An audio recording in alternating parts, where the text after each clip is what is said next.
Okay, we're going to open with Rick this morning. Go ahead, Rick. Good morning, everyone. It's nice to see you. What brings me here actually is I think you've heard my story a million times that I live and actually work in a very conservative, fixed, yeah, everybody's pretty much right wing, fixed in their ways, and I've always felt kind of like adrift. There's a few people I know that live near me, or like two or three at work that kind of line up with my viewpoints, but there's just not enough. I put up with all kinds of crap all week long that, I get tired of arguing and, I hear so many lewd comments. And so I show up here to get recharged so I can go out and try to fight the good fight every week. And plus I love like you said, I've been here since the beginning. You're my family now. If I don't have a Sunday in with these people, I feel like kind of lost for the week. And that's what brings me here and what keeps me here, and I'll always be here. Thank you. Thank you, Rick. Thank you for that share. And I think many of us are right there with you and why we, come here for community every Sunday.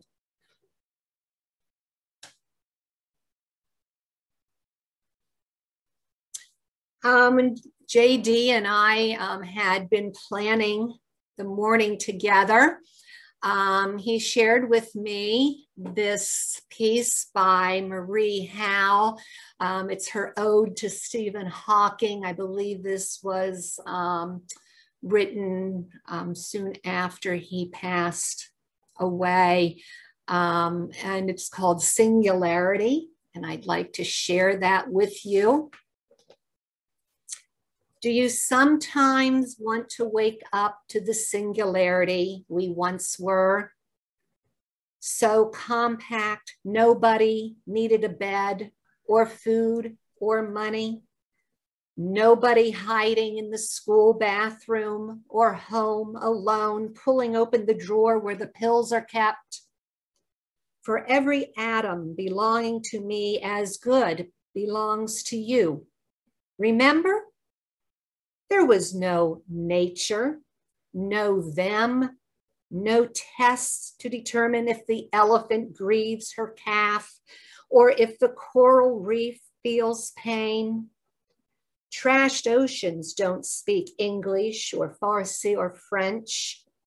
With that, we could wake up to what we were when we were ocean, and before that to when sky was earth, and animal was energy, and rock was liquid, and stars were space, and space was not at all, nothing, before we came to believe humans were so important before this awful loneliness. Can molecules recall it?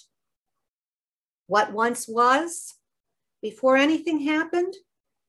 No I, no we, no one, no was, no verb, no noun, only a tiny, tiny dot brimming with is, all, everything, home.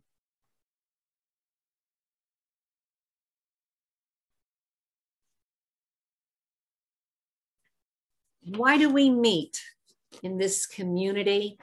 I think Rick did capture that quite well with his share, but let me share with you what our society has decided and reasons why we meet. We meet to deepen our sense of the meaningfulness of life, to shine light on the ideas with which we guide our choices, to give us courage to take the higher path and to get to know one another over time in appreciation of each one's unique and incomparable worth. We work for a world where love and justice cross all borders.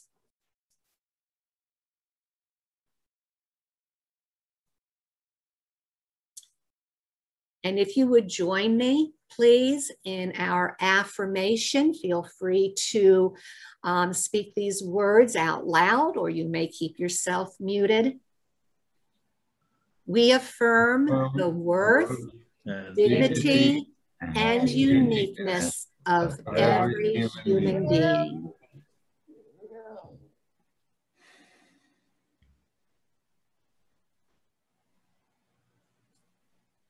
This past weekend up in New York City, there was a grand convention going on. I don't know if you want to call it a convention. It was a weekend full of faith, members of faith, churches, and the American Ethical Union was present. This was the Revolutionary Love Conference. It was held at the Middle Collegiate Church. Yes, thank you. And that was the church that had the fire, as I recall. And they, you know, coming back from that fire, but it was a wonderful experience. I did not attend, but I've been keeping up with a lot of the ethical culture clergy members who were there over the weekend. And one of them had posted this quote on their Facebook page from the conference. And it made me think about, you know, what we as SVES are going to be doing throughout the summer months, taking a look at our mission and our goals. It's been 5 years since we, you know, joined as a society. And it's a good time after 5 years to take a look at, you know, where are we headed? Where have we been, where we're going, and, you know, how are we planning for the future of, not necessarily the future of Susquehanna Valley Ethical Society, but the future of the youth that are members now. You know, what are we going to leave for them? So the quote, "All my life I've been eating from trees I did not plant. It is my responsibility to plant for the next generation." So if you can give some thought to this, and, you know, what some of the planting that you would like to do for the future generations within our community itself, SVES, within the broader community, the American Ethical Union, and then the community and the world beyond us. And I think, you know, if we keep these thoughts in mind when we get together this summer to work on the mission, I think, you know, we'll come up with some really great ideas, refreshing ideas in what we are all about.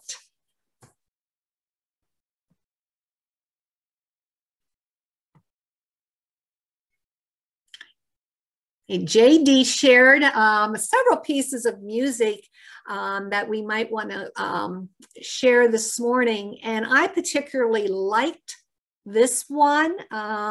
You'll note that Carl Sagan is there on the screen. He's featured in this video. It's pretty cool how the technology was used, taking the spoken word of the four gentlemen that you see on the screen and turning it into somewhat of a song of sorts. And it is called "We Are All Connected." And of course, it fit beautifully with the reading that I shared earlier.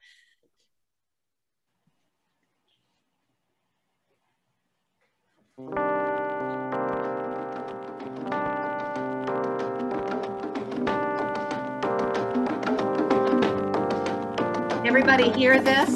We're all connected to each other biologically, to the earth chemically, to the rest of the universe atomically. I think nature's imagination is so much greater than man's.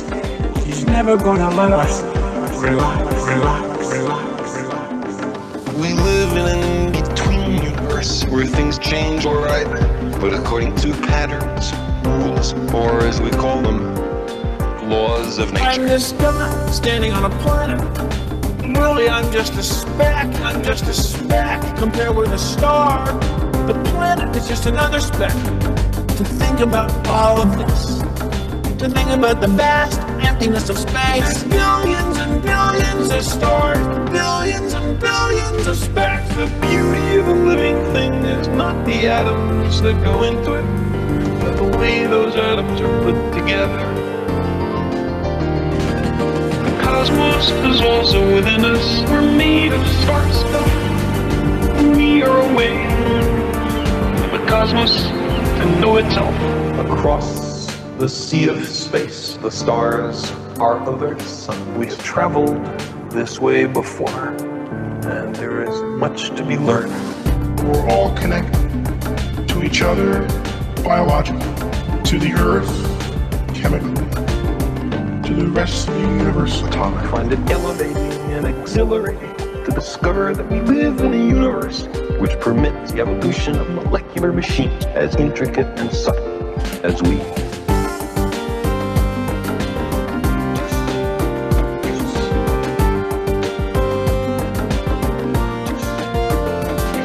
I know that the molecules in my body are traceable to phenomenon in the cosmos. That makes me want to grab people in the street and say, have you heard this?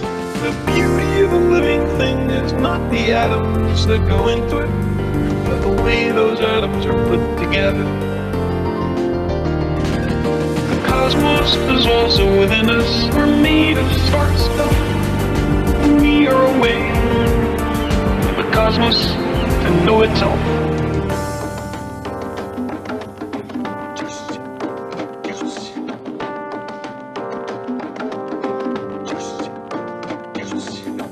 There's this tremendous mass of waves all over in space, which is the light bouncing around the room, going from one thing to the other. And it's all really there, really there. But you gotta stop and think about it, about the complexity to really get the pleasure. It's all really there, really there. The inconceivable nature of nature. To think about all of this, to think about the vast emptiness of space. Billions and billions of stars, billions and billions of specks. The beauty of a living thing is not the atoms that go into it, but the way those atoms are put together.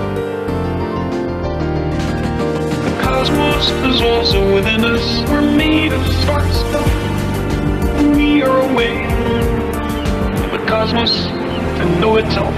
Across the sea of space, the stars are other sun. We've traveled this way before, and there is much to be learned.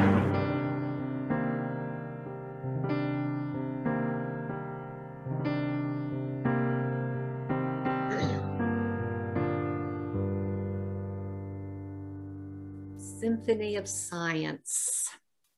I love science.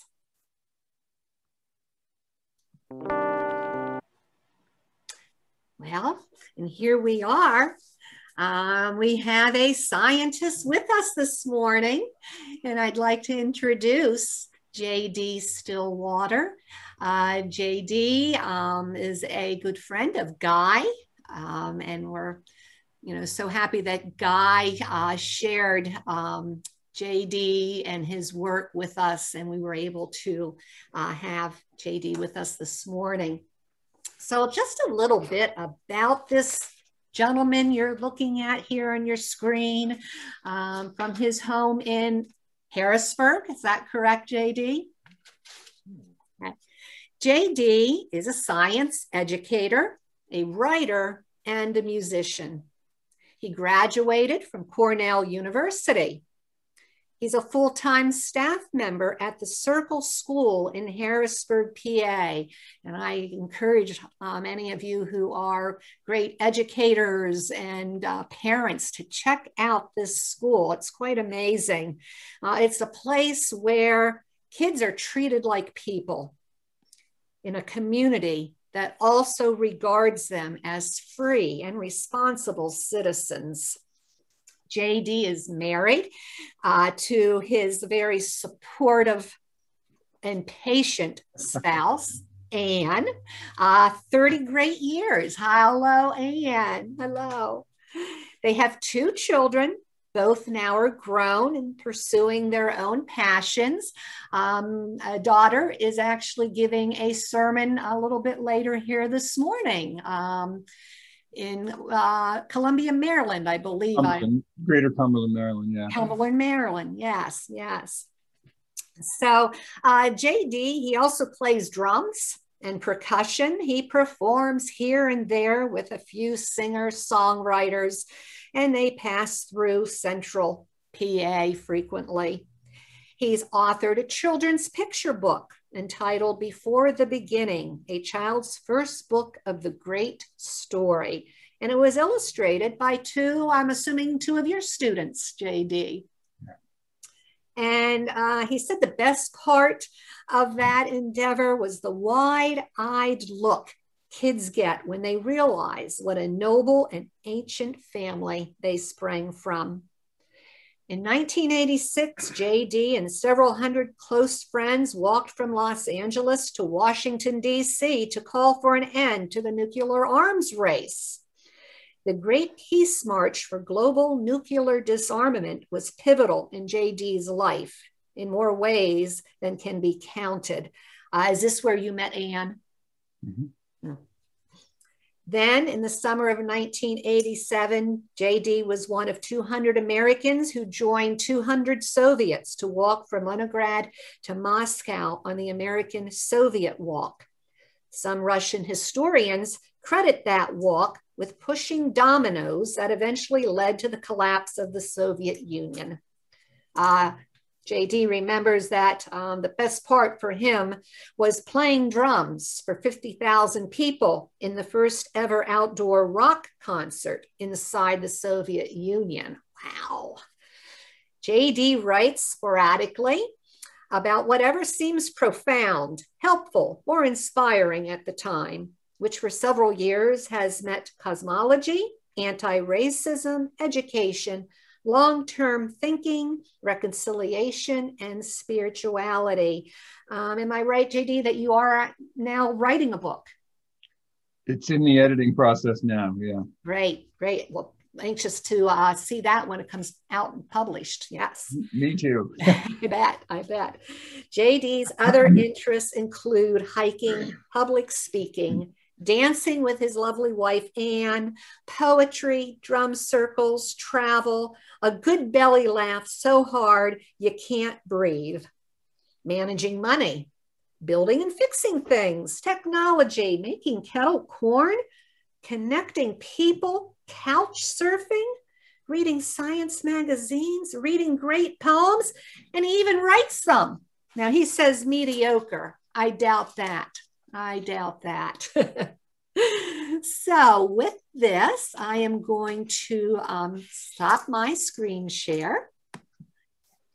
And we are going to open it up for JD. I do want to welcome some of the folks that have just joined us since I couldn't see who was on when I had my screen share. So welcome, Dan, welcome, Christian, and welcome, Mary Ann.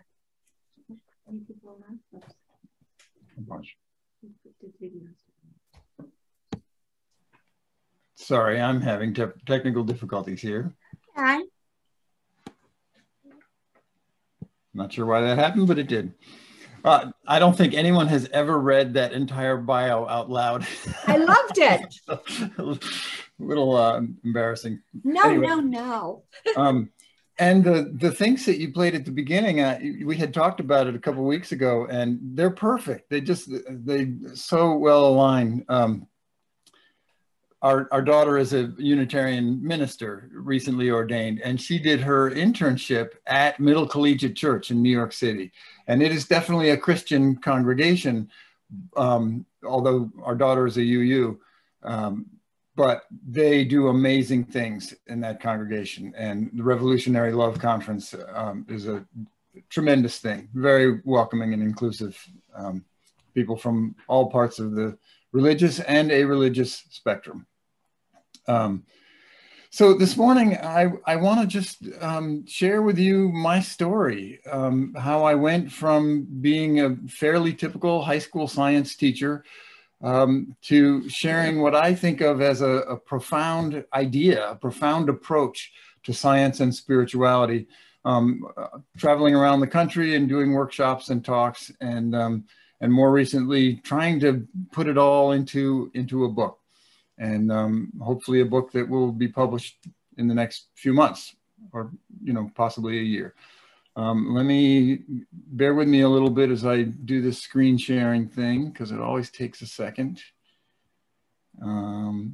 Patty and I worked on trying to do this in a way that you wouldn't have to see the thumbnails over on the side, but we couldn't get it working. So you're going to see the guts and gears behind the screens as I do this. So for me, the story of science and spirituality starts when I was an undergraduate at the University of Akron. I was an atypical student. I was in my 30s. And though an undergrad doing post-bac work, I got to be part of a senior physics lab course that only had 4 students in it. And we got to use equipment that normally is reserved for faculty only and high-level PhD students. And one of the things I got to use was a scanning tunneling microscope. And STMs are these very intricate machines. At the time, they cost about $200,000. It was a pretty special privilege to get to use it. And we got to use it whenever the faculty weren't using it themselves. And we were allowed to image things, whatever we wanted to. And the way an STM works is that you take a piece of very fine tungsten wire and you sharpen it in acid so that the tip of this thing is so sharp, theoretically, it's down to 1 atom at the tip. So that's what you're seeing with these gray balls here, representing tungsten atoms at the tip of this fine wire. And the STM is it's a microscope, but it images things that are so small at the atomic scale that even light would be too powerful, it would be too disruptive. So you don't get a picture after you use the microscope, you don't get a picture of what the thing would look like, because it doesn't look like anything. It's too small for light to bounce off of without disrupting it. But you do get the topography. So what the STM does is it scans this fine tip over the surface that you're imaging with a small current running between the tip of the probe and the surface. So it has to be a conductive surface.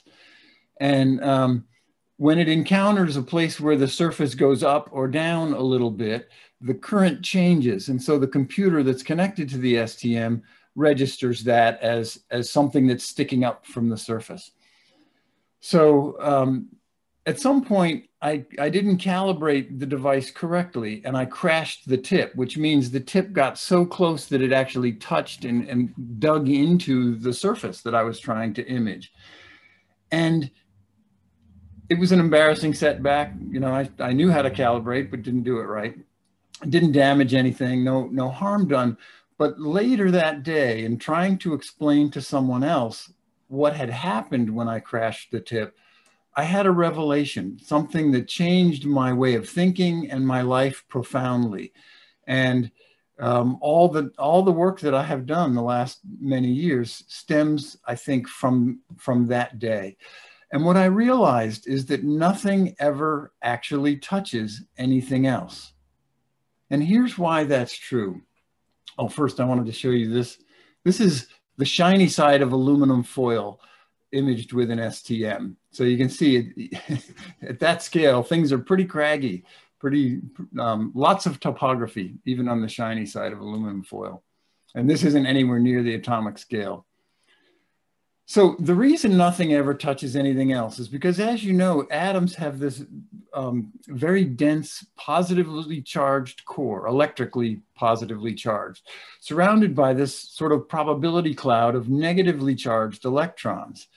Well, atoms that are fairly far apart can attract one another until they get close, depending on their chemistry.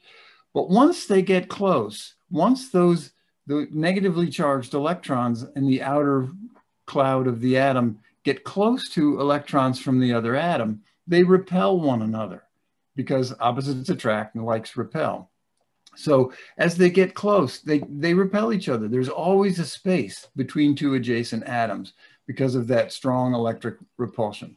So for example, if you take your hand and slap it down on a table, what's actually happening at the atomic scale, and obviously this is simplified, but what's happening is that the atoms in your skin are coming down very close to the atoms in the surface of the table, but there's a little space between them where there is that strong repulsion. And so if some joker has left a thumbtack on the table as you slap your hand down onto it, it is easier for the thumbtack to push the atoms of your skin out of the way than it is to overcome that electric repulsion. So you feel the tack entering your skin and it sure feels like it's touching you, but that feeling is the atoms of your skin being rearranged without actually contacting anything in the tack. So I realized that nothing ever touches, and I started to look at everything in the world differently. And that it was one of those things where I thought, if everybody knew this, if everyone thought about this the way I have begun to think about it, it would change the world. And I wasn't sure in what way it would change the world or what kind of meaning to make from that. I just knew that it was meaningful. It meant something deep and profound and important. So I finished my work. I got my teacher certification and I began teaching, and I started noticing other things like this, I now call them revelations from the world of science that felt deeply meaningful to me, although I still wasn't quite sure what meaning to make from them. And as I taught, they started showing up in my teaching work all over the place. And mind you, this is just high school science. It's not high-end anything. It's not postgraduate work. So I started writing them down. I just started making a list of these things. Let me give you a few examples. Newton's law of universal gravitation. And if algebra is not your thing, don't worry about this. There will be no quiz on this.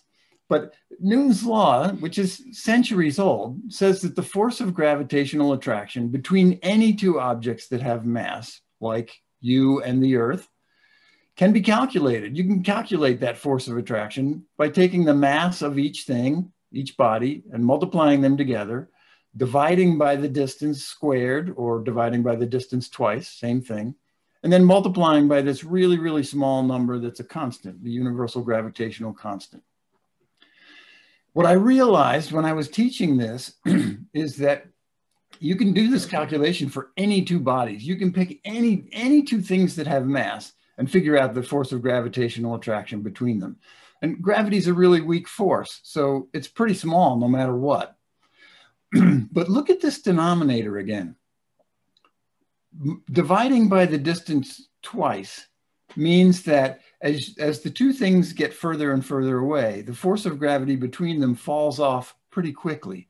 It's a weak force to begin with. So when you're talking about distant things, there's almost no force of gravity between them.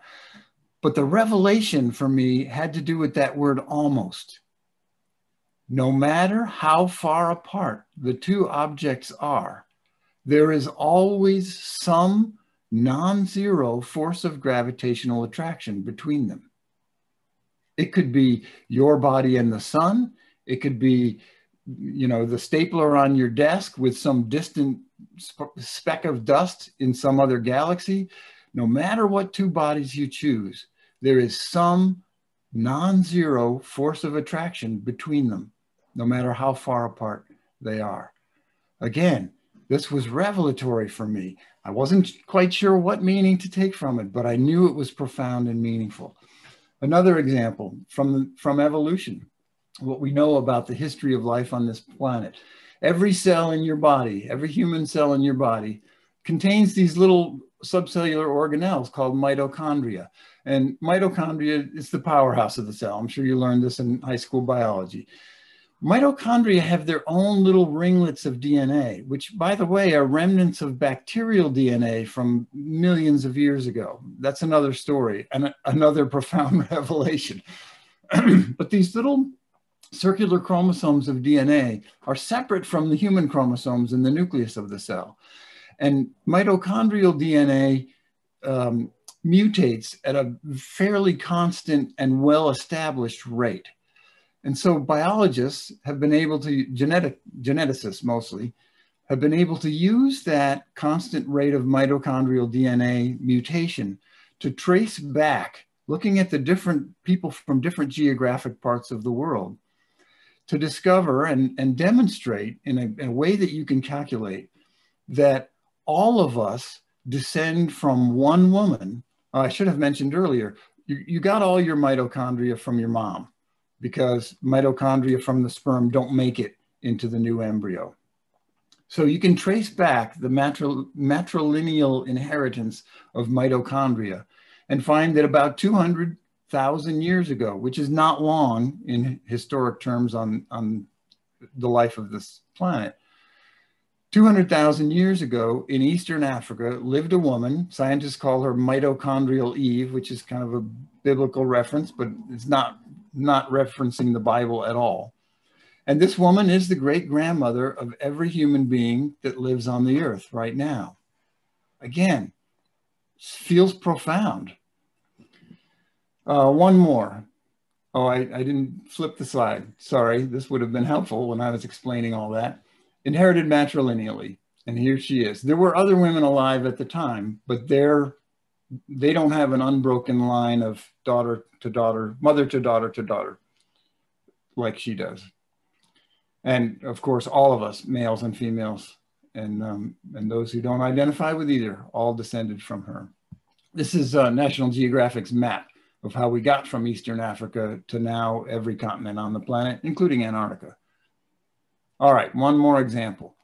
In high school or even junior high, we all learned about the various elemental cycles that happen on this planet: the water cycle, the carbon cycle, nitrogen, phosphorus.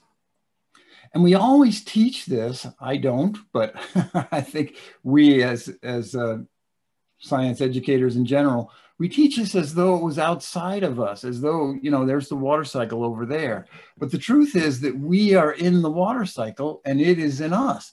When you drink water, you participate in the water cycle. Some of it flows through you and back out again.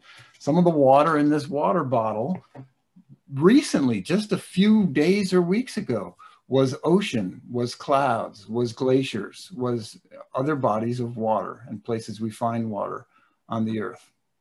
Again, this feels intimate in some way, but what meaning do we take from it? And all of these are things where, you know, you mention them to a scientist. Hey, you know, Newton's theory of gravity says that there's a gravitational force between me and everything in the universe. And they say, yeah, so? And what I say is, well, that means that I'm connected with everything in the universe. When you talk about mitochondrial Eve, a geneticist might say, yeah, so? And I say, but that means that you and I are cousins. That means I am family with every person on the earth right now. Elemental cycles, you know, yeah, so you're part of the water cycle. Well, that means that I am the earth. And the earth expresses itself through me. I can't separate myself from the earth. I am the earth. I'm part of it. As soon as I do that, as soon as I say, well, that means such and such, now I've started to take a very human, very important step away from the factual body of knowledge that we call science. And I've entered the realm of meaning making. And this is something we know humans do. We don't live in the world of facts. We live in worlds of meaning making. And that process of making meaning from facts is spirituality. It's part of spirituality. I know that many atheists don't like to embrace that word for themselves. There is a way to understand spirituality that is about our deepest meaning and our worldview and how we perceive our place in the cosmos. And in that regard, and that meaning is how I use that word spirituality. So just a reminder that in the last, say, 100 years, and it really is a very recent phenomenon, the different fields of science, and I represent them as puzzle pieces. Well, for example, even when I was in high school, which was not 100 years ago, if I had asked my chemistry teacher, where did all these elements come from? They could not have told me. Maybe because, there's a lot of reasons for that. But just very recently, the various scientific disciplines have expanded and grown to the point of overlap, so that the story they tell about how natural reality works is comprehensive. Obviously, there are still lots of mysteries and things we don't know. There are some gaps in that body of knowledge, but they've come to overlap. So, for example, chemistry and astronomy and physics, where those three meet, answers that question of where did all this stuff come from? Now we know where it came from. We can answer that question. And there are overlaps between all these other branches of science as well. That story, sometimes called the great story or the epic of evolution or cosmic history, big history, sometimes called, that story is chock full of the kinds of revelations that I started to write down as I began my teaching career. And those revelations are profound, and they have deep spiritual meaning for human beings if they will take it on and understand it more at a heart level than just a head level. And I'm going to let Neil deGrasse Tyson explain this because he does it better than I can.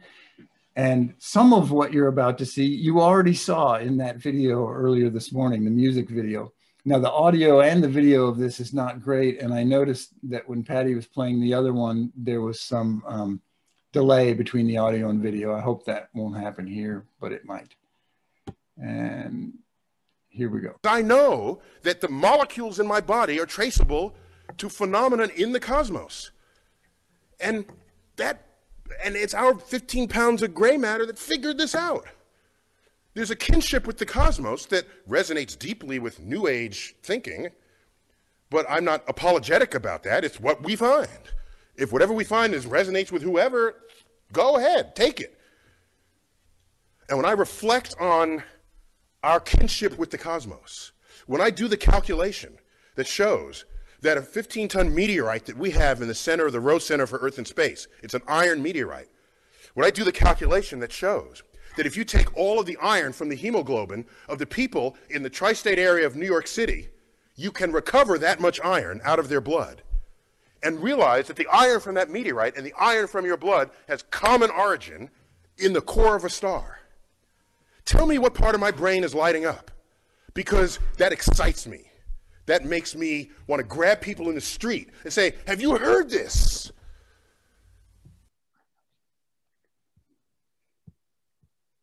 So that's where I was at. I was at the point of wanting to grab my students and grab people in the street and say, have you heard this? Do you understand this? What meaning can we make from this? So in 2012, I started the socially acceptable version of grabbing people in the street. And I put together a multimedia presentation called 7 Candles, Science for a Deeper Spirituality. There's the sort of the logo slide from it. And I just started delivering it wherever people would let me come and do it, starting with our UU Church in Harrisburg. And I found that it's not just New Age thinking that resonates deeply with this stuff. I found that people from all different, not all, almost all different faith traditions and backgrounds find something in these revelations from science to resonate with and to deepen and add to their own spirituality. And as Neil deGrasse Tyson says, if it resonates, take it. This is what we find. Okay, I'm going to stop screen sharing. There we go. So when people do this, when they take this science knowledge to heart, they have to adjust, and they're often willing to adjust their worldview in order to accommodate it, to accommodate this new knowledge. And the reason they're willing to do that is because it's from science. It's not from some other religion or some prophet or, you know, somebody who's making wild claims. It's knowledge from science that's shared. So I continue to present Seven Candles all over the place. And Seven Candles is focused on the wow aspects. It's just really just the revelations with just a hint that you can build some spirituality out of these. But I didn't go much further with it. In more recent years, I've started to notice that there are some common themes, common threads that weave through all those revelations that have, for me, religious or spiritual implications. Threads like humility, gratitude, cooperation, mystery, death, and a new understanding of death and how it works in the history of life, and oneness. These are all about meaning. Science doesn't, you know, you can't really measure humility. They're human concepts.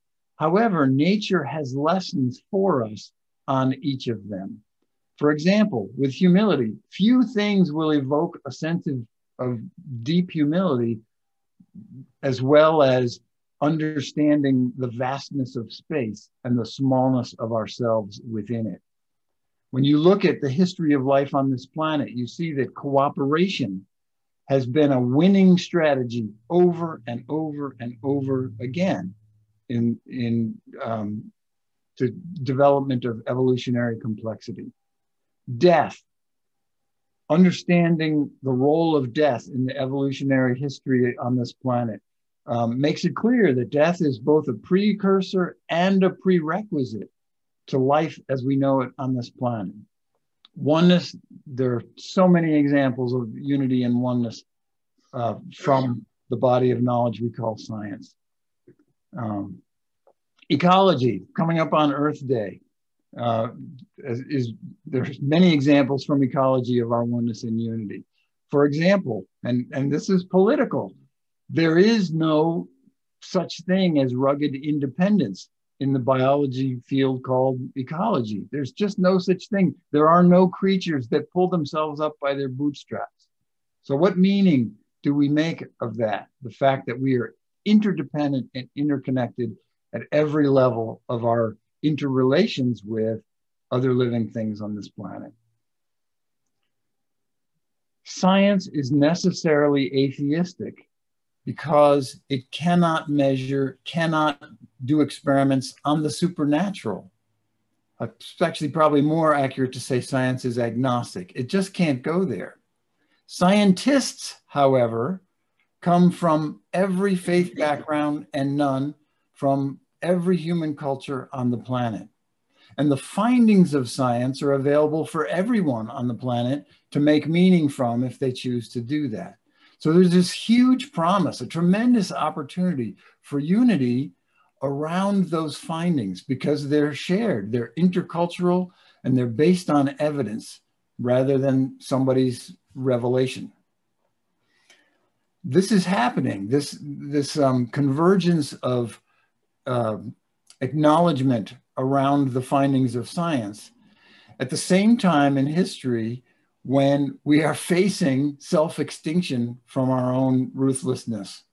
So there's this great promise and great peril that are sort of clashing together right now in our lifetimes.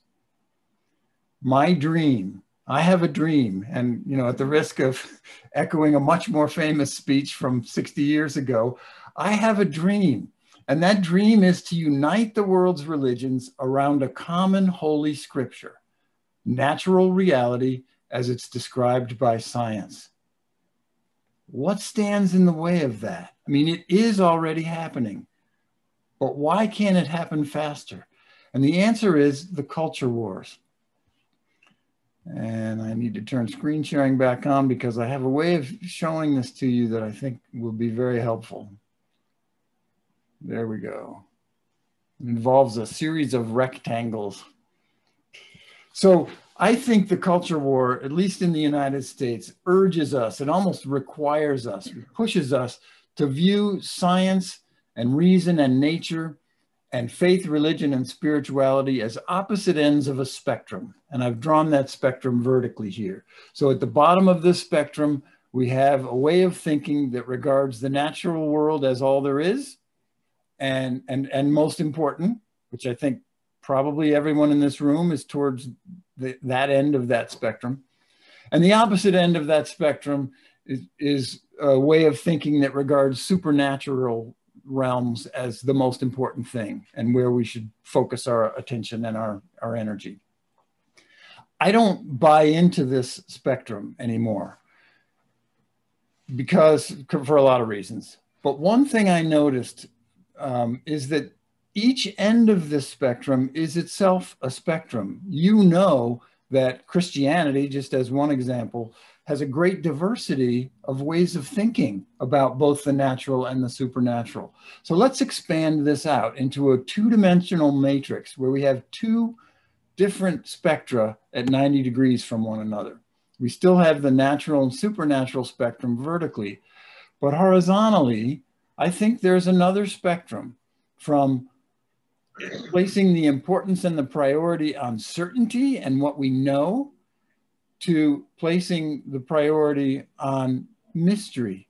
And in a similar way, that spectrum is from dogma to doubt, much like the vertical spectrum is between faith and reason.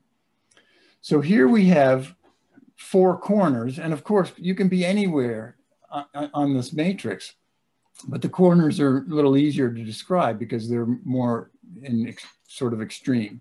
So in the upper right corner here, we have religious mysticism. This is a way of thinking that values doubt and mystery about the supernatural. In the upper left corner, we have people and a way of thinking that values certainty about the supernatural. Supernatural is what's important, and we can be certain about that. The lower left corner is a way of thinking that values the natural and regards it as most important, and asserts that we can be certain about that. What about this lower right corner? Well, this is where I think a lot of hope lies, and the culture war urges us to not even acknowledge the existence of this corner. This is a way of thinking that values doubt and mystery, but also asserts that the natural world is the most important, the one that we should be caring about. There is a name for this way of thinking. It's called religious naturalism. It's experiencing the natural world in a religious way or with a religious sort of sentiment. And the Religious Naturalist Association, their sort of motto is taking nature to heart. I placed science and nature in this corner because science can't operate if it isn't coming from a place of doubt and skepticism. There is no dogma in science. And when there is, it's antithetical to the process of doing science. And science takes its cues, it sort of takes its energy and impetus from mystery, from the unknown. And when I look at nature, especially the revelations that have come out in the last 100 years, there is plenty of mystery, some mysteries that are even inherent in natural reality. I also want to point out that there are some other aspects, the things that sort of go along with this horizontal spectrum, and I won't spend much time on this, but I want you to just see that it's not just dogma and doubt or certainty and mystery, but when I look at the culture, there's also separation and connection, conviction, ambiguity, and prioritizing either or thinking versus both and thinking.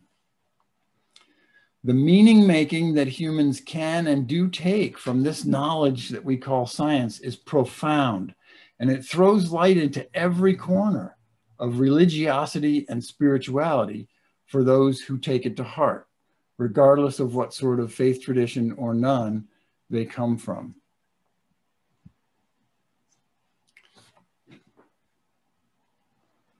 Ann is pointing to another slide, but I stopped screen sharing. It's okay, we're good. So the constellation of worldviews, this is happening already. Groups like this one and people like Carl Sagan and Neil deGrasse Tyson are already doing this. They're already bringing this forth, even if they don't have a name for it. And there's the constellation of worldviews that emerge from taking the findings of science to heart. And it includes people from every faith tradition on the planet, although still pretty small numbers. If somehow we can transcend the culture wars and find common ground in the meaningful lessons of natural reality, setting aside questions of the supernatural, we could establish the awe-inspiring lessons of natural reality as a universal religious scripture. And that has implications that are inherently and deeply meaningful in ways that I would call spirituality. And the pandemic has really hammered home for us, I think for all of us on the planet, our interdependence with one another and also with the ecosystems on which we depend. And it also really highlights the value for all humanity of science and the scientific process. So imagine with me, if you will, a global religious holiday called One Family Day, where Irish Catholics and Protestants exchange gifts like the close cousins they are, while South Asian Muslims and Hindus meet for coffee and conversation, affirming the bonds of kinship against all cultural odds. Imagine people from different religious traditions speaking collegially about the nature of God, while also celebrating Earth Day together and the solstices and the equinoxes together in global interfaith festivals. Imagine all humanity meeting in the middle of that square of mine, affirming our unity and interdependence within natural reality and our evolved human cravings for meaningfulness. If we humanists spend our energy arguing about the existence of the supernatural, which we can't prove one way or another, we push away potential allies and we make them wrong when we could be nurturing co-celebrants and taking natural reality to heart. So if instead we emphasize the meaningful themes that emerge naturally from natural reality, then the 300 years it took for humanity to embrace a spherical Earth, maybe we could cut that down to a few generations for evolution and for quantum ambiguity. Somebody did a survey a few years back asking people from all over the planet, what developmental stage would you say human beings are in? What civilization, what stage is our civilization in? And a vast majority of people all had the same answer: adolescence. They said our human civilization is a teenager. And, you know, teenage brain science tells us what's happening in teenagers' brains. I hope there are no teenagers listening, because literally what happens is their brains turn to mush for a few years, but then new connections get made. Their brains get completely rewired in a way that brings about the kind of wisdom we think of as adult wisdom. Obviously, this doesn't happen completely with everyone. But that's what's happening in our society right now. Globally, we are in the mush phase so that new connections can get rewired. Notice that this is not a pipe dream that I have. It has happened before in different ways. With all their theological disagreements, Catholics and Protestants still celebrate December 25th. It's the same celebration on the same day. They might argue about some of the meaning, but they still celebrate Christmas together. I don't know of a single faith tradition on this planet that doesn't accept that the earth is a sphere that goes around the sun. That was not true 300 years ago. So that's a way in which all the religions of the world have come to find some kind of common ground about how the universe works. But what they haven't done yet is celebrate together the meaningful implications of that, the meaningful implications of living on what Carl Sagan called the pale blue dot. And I just want to show you that again, if you haven't seen it, or if you haven't seen it in a little while. This is a photograph taken from near Neptune. Oh, I didn't share it yet. There you go. This photograph was taken from passing near Neptune. And that tiny little pixel is the Earth.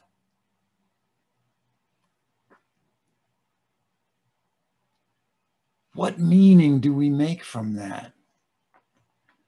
Natural reality could be a common source for spiritual inspiration and guidance. I want to end with two quotes. One from a woman I met at one of my presentations in Brooklyn. Her name is Priyanka Agarwal. And after I spoke, she came up and she said, "Science always speaks of spirituality, but it does so in technical terms. You have to translate," she said. And the other quote is from Anne Druyan's book. She, as you may know, was the spouse and partner of Carl Sagan. And she was writing about, in her book Cosmos, about the cosmos, but also about the PBS series Cosmos that she and Carl Sagan created together and ran for many years, and has now been brought back by Neil deGrasse Tyson. She starts out by quoting Einstein, and he said, quote, "If science, like art, is to perform its mission truly and fully, its achievements must enter not only superficially, but with their inner meaning into the consciousness of people," end quote. And then Druyan goes on to write, quote, "Einstein was urging us to tear down the walls around science that have excluded and intimidated so many of us, to translate scientific insights from the technical jargon of its priesthood into the spoken language shared by us all, so that we may take these insights to heart, and be changed by a personal encounter with the wonders they reveal," end quote. I would add only that this process she's talking about is a deeply spiritual one that does and should unify the world's diverse religious faiths under a shared interfaith scripture of natural reality. May it be so. Thanks for letting me come and speak with you this morning.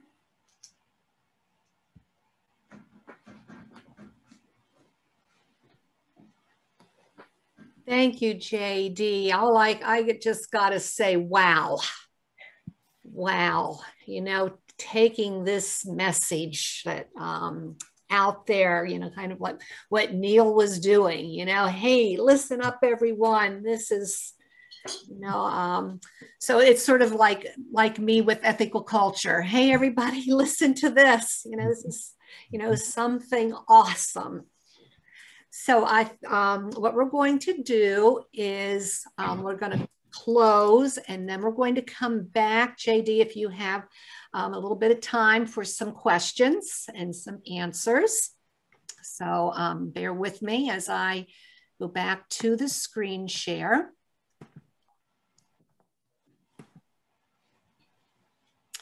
And we can look here at our announcements. If you have, oops, sorry about that.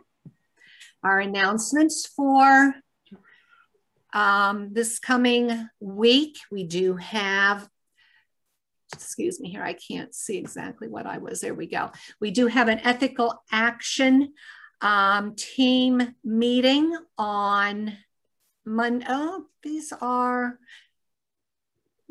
we don't have an ethical action team meeting. It is actually a platform team meeting on Monday evening. So if you're interested in helping us plan programs through the summer months, please join us and shoot me an email and I can get the link for you. Wednesday, there is a board meeting, and board meetings are open to all our members. They start at 6 o'clock. And again, if you would like to attend our board meeting, shoot me an email and I'll get you that link. Next Sunday, April 25th, we're going to try something a little bit different. There is a film called Seeding Change, and you will actually get in an email the link to view the film. It's only, I think, like 50 minutes. View the film at home. It will come out. So you have Thursday, Friday, Saturday to view the film. And then Sunday morning, we're going to discuss the film. I don't know that you actually, you know, if you can't see the film, but you want to be in on the discussion, I don't think, you know, you'll be, you know, it will be detrimental that you didn't see the film. And Scott will be the facilitator on that discussion. And of course, donations are accepted graciously, and you can visit any number of pages on our website to find a donation key. And with that, I am going to, excuse me, move to our last slide. And this is the way we have been ending our time together. Go, create justice, create love, be the way to peace, be the truth of peace, be the light of peace. Go, be the power in the human spirit. And let's go wow the world.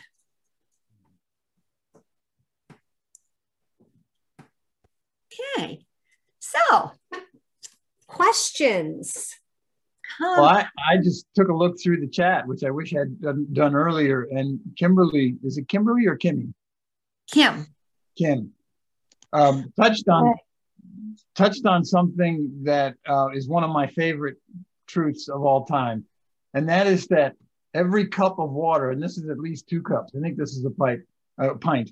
Every cup of water contains millions of water molecules that have passed through the body of every single human being that ever lived on this planet, as long as they lived more than like 20 or 30 years ago, because it takes a while for the molecules to mix. But water molecules are so small and so numerous that you can't take a drink of water without getting some molecules, millions of molecules that have passed through every ancestor. You can do the calculation yourself if you want, or you can just go to my blog and look at it. Yeah. So we're drinking the water that the dinosaurs drank, and absolutely right, or any organism lived in prior to the dinosaurs. Wow, amazing. Yeah. Anyone else? Dan, unmute yourself, Dan. Oh, yeah. Yes. Hey, thank you so much for the talk. As much as I really love Richard Dawkins, I kind of am uncomfortable with his rejection of kin selectionism. If we were an alien species looking at the planet Earth from a giant super telescope, which of course couldn't exist, but anyway, if we were able to do that, the Earth might look to them like a petri dish would look to a grade school science student that, you know, has been exposed to the air. And then you watch this little film of stuff grow across the dish. They wouldn't identify that the stuff in that dish as individual cells. They would call it the growth. They would look at it as a unified single thing. And as much as I, you know, I'm appreciative of the arguments, you know, when you see it from the pale blue dot perspective, the calling a human being an individual, there's something uncomfortable with that, and it's actually feels kind of silly after a point. But anyway, I wanted to ask you about the square. I took a shot of it so I could remember. This is like great, easy way to take notes. What I'm finding to be a struggle isn't the dogma that some of our atheist fellows and some of our religious fellows, they're our fellow people. It's not their dogma that bothers me. It's their judgmentalism about the other that bothers me. It's to Bill Clinton's famous line and his best statement of humanism ever, which was, we have to stop saying that the problem with us is them. And I'm seeing a lot of my fellow atheists do that. And I'd like to hear you comment about those kind of things a little bit. I think it comes down to evidence-based reasoning. We can't know that. We can't know whether there's a supernatural realm or not. It feels kind of silly to me to believe that and to have faith in that. But I understand that to someone who is steeped in that as their tradition, it feels just as silly to think that there isn't one. And I think as long as we are arguing about the existence of the supernatural, that is the focus. That is what we're giving time and energy and attention to. I'd prefer that we just set aside those questions because they're not helpful, they're not relevant, they don't get us anywhere. The question is not, is there a supernatural realm? The question is, what is your relationship with your context, your environment? And the shared aspects of that, it's like a Venn diagram where your context overlaps my context, is natural reality. So let's talk about that. Let's talk about our relationship with that. And I know that many people are going to want to change the subject and ask me whether I've been saved yet or not. But that's not part of the overlap. We don't share that. And if they just want to judge me about that, okay, fine. But I also get to change the subject. I get to ask them, have you ever explored the moon as a pixel website? And you can ask this of people who are dogmatic evangelical Christians. Have you explored if the moon were a pixel? Check it out. And what you find there is you have to scroll through literally thousands of screens of empty blackness just to get to Mars. And then you scroll through. Anyway, focusing on what we do have in common. And it's going to take a while. But if we do a good job of it, it won't take 300 years like it did for the spherical Earth. They were killing people over that 300 years ago. I don't expect it to happen in my lifetime. It's like all social and cultural change. But we can plant seeds now of saying, you know, this, I understand that the burning bush is a really cool miracle. Great. I love that you love that. Are you aware of the miracle that is the complexity of the human brain? Let's look into that together, because I know you care about science. And they do, even deeply evangelical people who are very literal in their reading of the Bible, for example, they still care about science because they know they can look at the evidence. They don't necessarily agree about what constitutes evidence. And that's why we have the Creation Institute and all that kind of stuff. But there are things we can agree on. Let's focus on that. Yeah, Dan, and Christian, you know, with ethical culture and our founding father, Felix Adler, I feel as though this is what Felix Adler was saying. You know, we come together, we have common ground, common values, and we leave that, you know, God belief, dogma, we leave that for another discussion. Not necessarily that is our focus, though we never tell anyone, oh, you can't have those beliefs. I mean, do you think I'm seeing Felix Adler differently? No, I'm with you on that. What I'm hearing, and you know, we have this big sign at the Ethical Society. It's, you know, where we gather together to seek the best in ourselves and each other is hallowed ground, is sacred ground. And it's not the point of what we say or what we do together. The point is that we are getting together to have a shared unity of purpose and focus. And that shared connection that brings us together is what is more important than the object of what brings us together. And that is back to what I was asking JD about. I love science, but science doesn't answer value questions. It answers fact questions very well. And it's real human beings who are scientists that value that material. And I love it, but I value them as people more than I value the stuff that they put up on their chalkboards and what they publish. That's what's important. It's the people that count. And that's the approach when I talk to religious people, that I want to approach them with that perspective. I'm not as interested in their particular beliefs. I'm interested in them, and I'm interested in valuing them as human beings. And I want to build a reciprocity there. Yeah. Christian, did you have anything to add? I really enjoyed listening. And I guess for me, it's the mystery part, the sort of how we deal with that kind of wonder, that kind of vast, the vastness, coming to terms with the vastness of what we don't know. And I mean, and when you say the brain example, I think, you know, what's more fascinating than what we know about the brain is what we don't know about the brain, you know? And I think there's something unifying potentially in that exploration.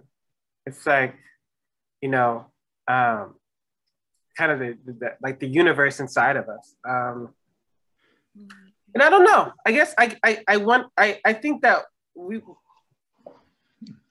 I think that's our, you know, when you said the spirituality of what humanism is, or for humanism or atheism or science, you know, that speaks to me in that term of like learning to deal with mystery, learning to explore. And yeah, so thank you.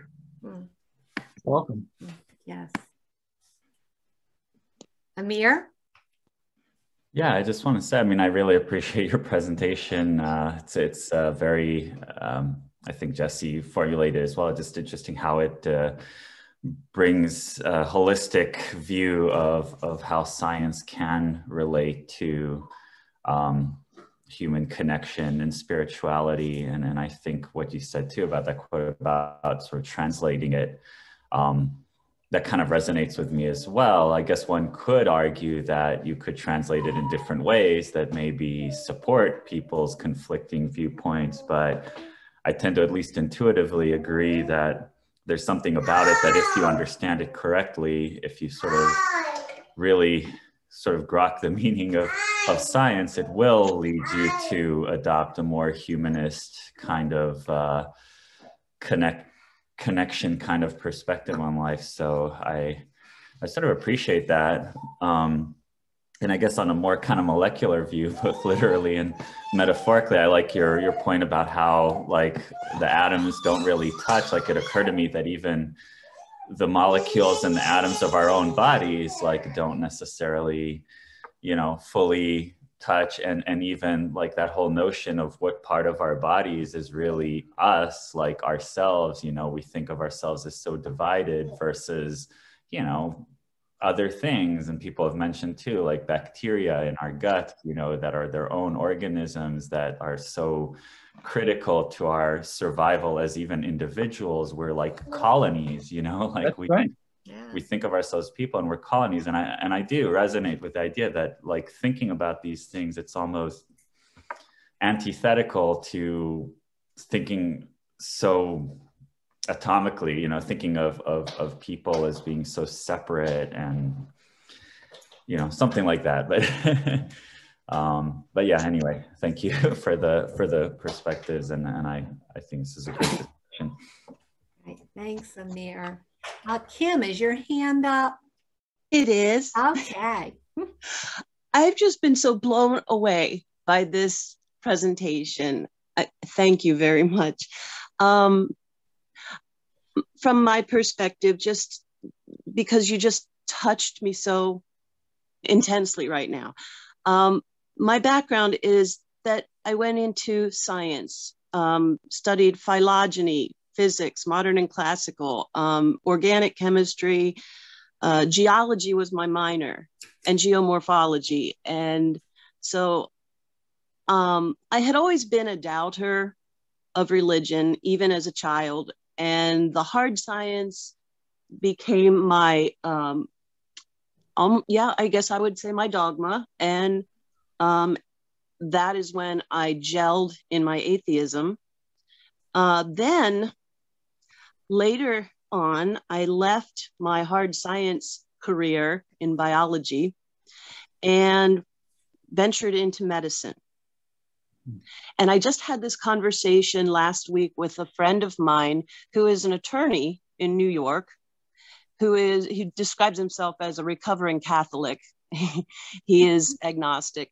And we discussed that when we have, he'll say clients, I say patients, we have a human connection that we've recognized as, even though we stand in completely different environments and have different beliefs that are so completely, I'm looking for a word, on a spectrum. Some of his clients are very traditional people with not much experience in the world, and have simplified belief systems, and they are in one place. And Lance and I kind of looked at ourselves as having been educated out of that, the ability to be in their same space belief-wise. But we both agreed that when we are relating to our human cohorts one-on-one, those differences do not matter anymore. When I have a patient that I'm seeing, they could be on either end of the spectrum of tradition or and things that I really don't like very much, like fundamental Christianity. That just irritates me. That's something I have to deal with. But that all falls away, and all we become are people with a spirit within themselves, and a collection of molecules that make cells and bodies that need healing. And for me, that is when the connection can't be broken. And Lance feels the same way. He gets clients who they are just people, and we're people, and he's bound to help them however he can, and the judgment stops at that point. So I think that that's where I found a whole lot of meaning in what you were saying about spirituality and connectedness today. Yeah, beautiful. Thank you. There's a man named Jeremy Sherman who wrote a book called Neither Ghost Nor Machine. It's about how life might have began on this planet. And he says, we didn't fall from grace, we rose from slime. Mm. And there's just such power and grace in that. Yes, yes. Just a sec. I kind of am uncomfortable with that term, came from slime. Of course, you can look at any point in where humanity came from, and coming from slime feels a little bit awkward. I mean, the fact is that the heavy metals in our bodies came from a massive supernova of a star, so massive that the planet Earth would be in it. If our sun was that big, the Earth would be in that star. It blew up in a massive supernova, and the stuff that we are made of came from that. I'd rather call myself star stuff than slime. Thank you. I mean, yes, I didn't mean any deprecation at all, but the complexity that is represented in a single human body is made up of far, far simpler things, including individual atoms that were forged in dying stars, supernova stars. So yeah, when I shared that quote from Jeremy Sherman, I was referring to, I used the word miracle, the miracle that is the complexity of a human body, from such small, simple pieces, each of which in its own right has an amazing, wondrous origin. Well, if I can interject, I think slime molds are a beautiful thing in their simplicity. I'm okay with that. Yeah. I would like just to say that my spirituality, I tend to think of it more as the awe that I have for things that are beautiful, things I can't explain. And so when I know many of us, that term spirituality, is sort of like we push that aside, push it back. But if I like to think of it as just the awesomeness of everything, it's very simple for me. That's what speaks to me about religious naturalism. It doesn't matter what words you use. If you experience these revelations from the heart as well as the head, we've got to be able to be balanced in that. We understand them with our head, and then we experience them in the heart. And that's the religious part of religious naturalism. Yes, beautiful, beautiful. Well, gang, we are coming here now to the 11 o'clock hour. So I think this might be, with that last thought, a good place to leave us this morning. And it was a wonderful, wonderful talk. I think each and every one of us has gotten a whole lot of stuff from this star stuff, all of it. Yes. So with that, JD, a special thank you. And thank you to everyone who joined us today. And we'll be seeing you. Thanks for being here. Mm-hmm. Thank